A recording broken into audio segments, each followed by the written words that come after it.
Hooghly rural police তথা Badanganj bit হাউসের আইসি গৌরাঙ্গ দে তার টিম নিয়ে রাস্তায় নেমে পড়েছেন নাকা চেকিংয়ের জন্য।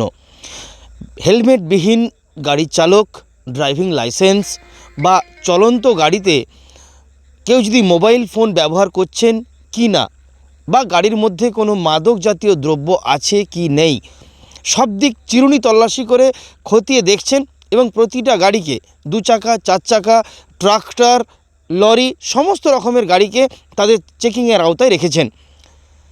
মানুষকে একটা সচেতনতার বার্তা দিচ্ছেন, যারা হেলমেট পরছেন না তারা যেন হেলমেট পরে গাড়ি চালান, যথাযথ গাড়ির কাগজপত্র সঙ্গে রাখেন এবং গাড়ি চালানোর সময় যেন মোবাইল ব্যবহার না করেন, সেদিকেও নজর দিয়ে উনি একটা বার্তা দিতে চলেছেন বা বার্তা দিলেন মানুষদের উদ্দেশ্যে। সেই ছবি ধরা পড়ছে গোঘাট থানার মুল্লুক বাসস্ট্যান্ডে। আমরা দেখাচ্ছি ক্রাইম প্রেস বেঙ্গলের পর্দায়, যেখানে নাকা চেকিং চলছে। বদনগঞ্জ বিট হাউসের পক্ষ থেকে আইসি গৌরাঙ্গ দে মহাশয় তিনি তার নিজের টিমকে কাজে লাগিয়ে জনসাধারণের প্রতি এক স্বচ্ছতার বার্তা তুলে দিচ্ছেন। অমিত কুণ্ডুর সাথে Chinmoy Pal, crime press Bengal news. Hooghly rural পুলিশের বদনগঞ্জ বিট হাউসের পক্ষ থেকে আজ মুল্লুক বাসস্ট্যান্ডের মুখে নাকা চেকিং করতে দেখা গেল পুলিশকে।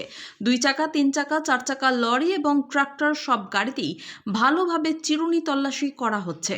তাদের ড্রাইভিং লাইসেন্স আছে কি নেই, হেলমেট পরেছে কিনা, চলন্ত গাড়িতে মোবাইল ফোন ব্যবহার করছে কিনা, সব দিক খতিয়ে দেখে মানুষকে সচেতনতার একটা বার্তা হুগলির রুরাল পুলিশের পক্ষ থেকে বদনগঞ্জ বিট হাউসের আইসি গৌরাঙ্গ দে মহাশয় ও তার team. Bureau report, crime press Bengal news.